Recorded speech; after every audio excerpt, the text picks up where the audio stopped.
In today's video, I'm going to discuss how I went from skinny teenager to overbulked 20s and 30s to how I found my fitness happiness. And I'm going to tell you guys the biggest mistakes I made along the way so you can avoid them. We're starting right now. Hey guys, what's going on? This is Paul Ravella from ProPhysique.com, and today I thought I'd do a little something fun for you guys. I want to talk about my fitness journey that's been happening now for over 30 years and talk about some of the biggest mistakes that I've made, some of the things that I've seen, and potentially some things that can help you along the way. And a lot of this is going to be very autobiographical, right? Because a lot of my experiences through the fitness industry, I think, are common things. They're things that I've experienced not only myself, but with clients as I coach people now and people that are just getting started. I see the same trends happening. It's very cyclical, right? That we go through this journey. And I think if I'd have had somebody in my position that I could have asked questions to 30 years ago, it would have really helped me understand what was going on and how to do it better. So I'm going to give you my top 5 lists along with a number 6, a bonus at the end that I think is going to be crucial for so many of you guys. But the first one that I want to talk about is consistency. When you first get into lifting weights and fitness, for many people, it's just a transient thing, right? A couple of our friends will start going to the gym, so we start going with them, and it's not something that we're going to undertake for a long period of time. It's just a social activity or a way to pass the time. But for a few of you out there, you're going to notice something. You're going to realize that you have a passion for it. And you might not realize it right away. And this was me. I didn't realize that my passion was in the weightlifting as much as I thought it was because I really played a lot of sports growing up. My friends and I were also very active. But looking back now, I realized early on that I did have an obsession with it.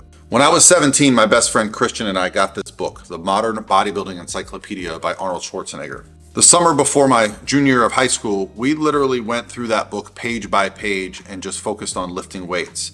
And what it taught me was that I actually had a lot of obsession with the idea of manipulating the way that my physique looked. So what happened over the next couple years were these periods of really being super diligent and consistent with my training, followed by periods where I would be super passive and not even be able to train. Some of this comes down to the availability of facilities, also the availability of my time. I was a college baseball player, so I put a lot of effort into those things. But if I looked back, if I could go back and say something to myself back then, and that's really what this message is for you guys, it's that even if you're not going to be perfect, be consistent. And here's what I mean by that. My thought at the time was, okay, if I'm going to do this program that I got out of a book or out of a magazine, I'm going to do it for 12 weeks. What I would do is I would do that program for 12 weeks. And then when that was over, I really wouldn't have a plan and I would start missing the gym, not going, and not realizing that being consistent is way more important than being perfect. Okay, you don't get better through perfection. You get better through consistency. So the all or nothing approach was really something that I wish I could go back and learn. Those gaps in my training really did have an impact later on when I started to take the idea of bodybuilding more seriously. If I'd have had that time spent adding tissue, being consistent in the gym, getting stronger, it would have sped up my journey through this process. I would have had more muscle at a younger age, and I think it would have helped some of my habits later on in life. So that's the first message for you guys. If you are getting started in this, sometimes it can feel like we're not making a lot of progress. Everyone knows what the noob gains are. You're going to make a lot of progress initially right away, especially depending on how good your nutrition is, how consistent your training is, and all those things, and your genetics for the sport. But when you feel like you're not actually making progress, that's actually when you're making the most progress. And I know that sounds insane, but small changes over a long period of time are going to have a much bigger impact than those first initial changes that you make in the first few months. Because if you stop lifting, you lose all those adaptations. But if you keep lifting over a long period of time, years and years, even if you stop lifting, you do not lose those adaptations. So consistency early on in the process versus perfection. That's tip number 1. The second one is something that I think we can all understand, and that is an over-reliance on supplementation. I felt early on that it was very important for me to be taking the latest and greatest supplements on the market, whatever new thing was coming out. When I was younger, it was creatine. But however, we know that that is now one of the staples of everybody's supplementation. But I think the idea that a supplement is going to improve our progress is a little bit misguided. Supplementation, while it has its benefits, is really only there to augment an already in place solid plan of consistency in the gym and with our diet and with our sleep and with our recovery, right? Now, some supplements are gonna help us nutritionally. Things like protein supplements are gonna help us with our nutrition goals. Some supplements, like the one I love, which is Core Hard, which is gonna help with cortisol and stress, that's gonna actually lower our cortisol levels. That's gonna help with recovery. But these supplements on their own don't actually do the work. If you've heard the term fat burner, this has been all the rage for the 30 years that I've been involved in, working on my fitness goals. I've never really felt the need to use a fat burner. Why? Because what does a fat burner do? It basically helps you with energy and it helps you with avoiding hunger. So what loses body fat? That's right, moving more and eating less ultimately. So although I do have a fat burner that I use, it is for the purposes of late in the game when I need that energy, okay? When I'm finding hunger is an issue. I do not simply rely on taking a fat burner to do the work for me. And I think this is where the idea of supplementation for me early on, I thought if I'm not taking a supplement, I'm missing out. That doesn't necessarily have to be the case. You'll see great people with great physiques putting in a lot of work that really don't need much supplementation, if at all. I'm still, at 47 years old, a lifetime natural bodybuilder, though I do use the basic supplements, and I am sponsored by a company called Core Nutritionals, which I truly believe in. The idea that back then I relied way too heavily on supplementation. I will say this, there is such a thing as a placebo effect. So if you're taking something that you believe is gonna help you make progress, and you put more effort into your training because of this, well, then you might just make progress, but it wasn't the supplement, it was the placebo. So number 3 for me, the biggest mistake that I made years ago was placing way too much emphasis on protein. I didn't really care about anything nutritionally except hitting my protein. And if you read the magazines in the 90s, it was very common to hear that the amount of protein that we needed was some astronomical number, oftentimes 2 times our body weight. And while I did attempt this for a while, I felt terrible, I got fat, and I just didn't like the way my body composition was. I didn't realize it at the time, but protein goals actually can be much lower than your body weight, and you're still gonna put on just as much muscle, okay? So the number that I tell people most commonly is set your protein target to about your goal weight, and you're gonna be good there. Now, if you do get leaner, below 10% body fat, I've gotten down, I'll show you some pictures and videos here where I've been, in that 5% body fat range. Obviously, when I'm down there at, say, 195 pounds, I'm eating more protein than my goal weight, because that is my goal weight, right? So there is some benefit based on muscle breakdown and things like that when we're very lean to increasing our protein a bit, but at no point is it ever even reasonably necessary to be taking in like 1.5 times your body weight or 2 times your body weight in protein. I was going broke buying chicken breasts and buying protein powder in the 90s, just trying to keep up with the demands of taking in 400 grams of protein a day. I remember doing that for a while and felt terrible. So understanding that while protein is important, there is a baseline that is going to have a positive impact on body composition. Going over that is not going to benefit you. In fact, it can be detrimental. Instead, it's better to focus on the proper amount of carbohydrates and fats, as carbohydrates are jet fuel for muscle building, and fats are very important because it provides all the support we need for our hormones, digestion, and other things. So a good balanced approach to your nutrition is a much better approach than just being so hyper focused on something like protein. Now, number 4 comes with 2 messages. Scale obsession is the word I want to use, where we start to hyper focus on the scale. And while it can go 2 directions, I want to explain both. In my early years, all I cared about was seeing the scale go up. That was it. I literally remember thinking, I just want to weigh 180. I just want to weigh 190. I just want to weigh 200. I remember getting up all the way to 250 pounds and thinking, this is it. This is the way that I am going to be happy. I was up at 250 pounds. And I can tell you, it was not easy to walk upstairs. I would be out of breath. I probably had very little cardiovascular endurance. I was lifting very heavy for maybe an hour, 5 days a week, and not doing much else because I didn't have the energy to do much else. And I was probably eating like an asshole. But the idea was that the heavier I got, the more muscle I was putting on. I know that's not true now, okay? Because that period I spent getting up to 240, 250 pounds, when I dieted back down, I was the same weight. at the same body composition, okay? So that was a journey for me where I said, okay, I don't need to focus on the scale going up all the time. Likewise, when we tend to focus on fat loss, especially if we're kind of newer to that process, we will focus on only the scale going down. And I think that's one tool we can use. And it does reflect in the scale when you lose body fat. However, it can also reflect in the scale when your body water changes, okay? Our bodies are mostly water. So if you do something like completely cut out sodium or carbohydrates for a day or two, you're gonna drop several pounds of intracellular, intramuscular fluid retention. So you've technically lost lean body mass, though sometimes when we see the scale down 7 pounds in 2 days, we think we did it. No, all you did was lose a little bit of body water. These are lessons I learned along the way. So instead of just using the scale, what I would suggest in either direction is you use a 3-pronged approach: pictures, measurements, and the scale. Now, the reason pictures are so important is because they don't lie. If you don't like what you see in a picture, that's you.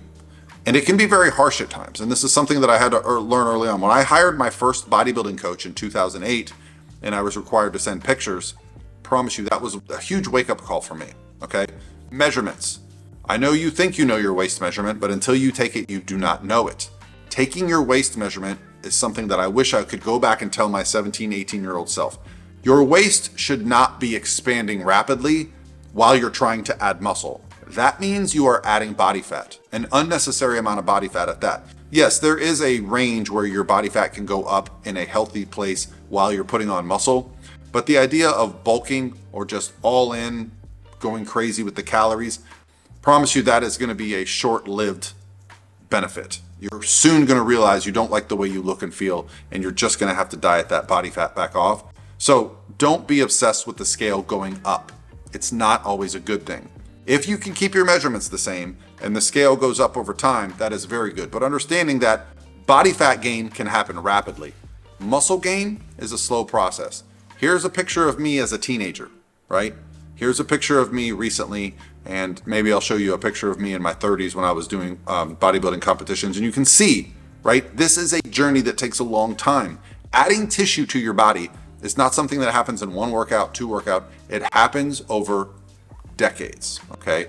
Months, years, and decades. This is a game of attrition. The people that stick with it the longest are gonna have the best results. The best physiques are 30 years old, 40 years old, even 50 years old. You'll see guys that have a lot of muscle because they've been so consistent over a long period of time that their bodies have built muscle and they've kept that muscle on them, okay? So understanding that the scale, while it can have some value, should not be the end-all be-all for your journey. All right, my 5th tip, we're gonna discuss cardio. And again, just like when it came to body weight or the scale, cardio for me has had 2 phases in my life. Early on, in my early days, cardio was a bad word. When you opened up a bodybuilding magazine, it would say, don't do cardio. Cardio is going to interfere with your ability to add muscle. And while there is research that shows that endurance training can impact your ability to add muscle, you don't need to be doing endurance training to do some cardio. If I could go back and tell myself years ago, the thing I would say is do some type of cardio almost daily, if not daily. The value and the benefit of moving throughout your life is going to help you with not only your mental health, just being active, but it's going to help you with your body composition. It's going to help you with digestion. I find that my inflammation and recovery is better when I'm doing multiple cardio sessions throughout the week. For me, it can simply be walking, bike riding, doing an elliptical. I don't really love the stairs, but sometimes I will do stairs. The idea is finding modalities of cardio that are easy for you to access and things that you can do daily, right? So the other thing I want to say about cardio is that I placed way too much emphasis on it when I was dieting down, including cardio in the form of high intensity cardio. Now I thought, okay, if I want to look really good, I have to do high intensity interval training along with my bodybuilding training. And while it got the results, I also found that it wrecked me. Yes, it was an unnecessary approach to doing cardio. Cardio is a tool to help you create a caloric deficit. HIIT cardio is touted as this idea where we would do these short little sprint sessions over the course of 15 to 20 minutes. We would run a few sprints and recover. And then the rest of the day, we would be burning body fat in the after, they used to call it the afterburn effect. The term is actually EPOC, or excess post-exercise oxygen consumption, because you're creating an oxygen debt when you run a sprint, okay? That, however, was much overstated. The other thing that we realized, and I realized through my journey of doing HIIT cardio for fat loss, was that when I would do HIIT cardio for fat loss, I would move much less throughout the day. So while I would burn a lot more calories in a short amount of time, I would burn fewer calories the rest of the day because I was much more sedentary. Whereas if I find some form of low intensity steady state cardio or moderate intensity steady state cardio that I can do and recover from, it does not impact my movement throughout the day. It does not have energy. So while I got shredded using HIIT cardio, I also felt terrible. I was much colder, I was much hungrier, and my days were just much tougher to deal with. Whereas I have a lot better energy throughout the day just using steady state cardio. If you guys have been watching my videos, I do a walking video where I walk every day for 60 minutes for 30 days. That video showed I lost about 11, 12 pounds of body fat in a month. But the idea there was at the end of that month, I still felt great. And even dieting down and doing a bodybuilding show recently, I was still feeling great. So finding cardio and not using it as a term with a negative connotation, that's something you can do on a regular basis, is going to be great. Look at your day, include some movement in it. And I'll say this just as a personal note. I get up now every day between 5 and 6 and do a cardio session. I feel much better throughout the rest of the day. This is something I wish I could have gone back and done years ago. I used to literally roll out of bed and go straight to work in my early 30s, right? And probably in my late 20s, I would wake up, jump in my car, go straight to work. I could go back and get up a few hours before work, maybe go to the gym, maybe do some cardio, go to work. I would just have felt better. I do it now, and I just wish I could go back and talk to myself into doing that. Of course, back then I was a night owl. I was out past midnight with my friends, usually some nights 2, 3, 4 in the mornings on the weekend. So obviously life is a little bit different now with kids and a business than it was then. But the amount of energy that I have throughout the day because of this approach, it's certainly something I wish I would have tried earlier. Now for the bonus, for number 6, the thing that I wanted to tell you guys at the beginning is something that's probably not an interest to many people, but I'm gonna frame it like this. Give yourself a deadline. You see, a lot of the things that I did with fitness goals, with putting on muscle, with losing body fat, were just in the vein of, I wanna look better, I wanna feel better, I wanna be stronger, I wanna look good at the beach, I want girls to look at me, I wanna know that, I fill out my shirts. But I never actually set deadlines when I did those things. When I got involved in bodybuilding, my first competition I did in 2008, I spent all of 2007 preparing for that. That was probably one of the most beneficial years of my life. I learned to pay attention to my nutrition daily. I learned to track my workouts daily. I learned to pay attention to my recovery. And in that year, I made an incredible amount of progress, probably the most progress I ever made in fitness, even though I had been lifting weights for, say, 15 years at that point. But the idea was, I knew that 1 year from now, I'm going to get on a bodybuilding stage. There's lots of things that we can do that are similar to this. You can join a transformation challenge. You can join a competition of some other nature. I've also done strength competitions like powerlifting. The reason a powerlifting competition is beneficial is, again, you have a date. You're going to compete on a competition on August 2nd. Your training blocks, you need to do your squat, your bench, your deadlift for months leading up to that to prime you for it, right? So you don't miss meals, you don't miss workouts, you don't mess with your recovery. If you are focused on fitness goals and you don't have a deadline, I promise you're not going to get the most out of your physique. I don't care if it's a vacation, if it's a reunion, if you hire a photographer and set up some type of fitness photo shoot, whatever it is. If you don't have a deadline for doing the work, every decision you make is not going to be based on that deadline. You're going to find that you don't manage your time as well, you don't put as much energy into it, and you have an excuse of, well, I'll just do it tomorrow, or I'll just do it the next day. There is no next day when you have a deadline. Every single day is one day closer to that goal. So that is my key for you guys. I would encourage you to go to a local bodybuilding show, see if that's something you might be interested in, because I'll be honest, I was not interested in doing a bodybuilding show until I went and watched it, and I really learned to appreciate it. Go to a powerlifting meet. 35 on the bar. Let's get behind Paul now. Come on, folks.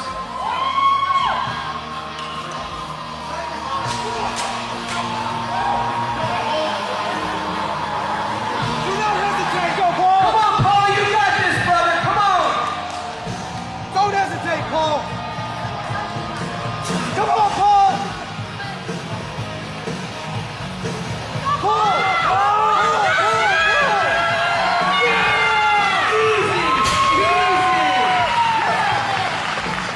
to a Brazilian Jiu-Jitsu tournament. Get out there.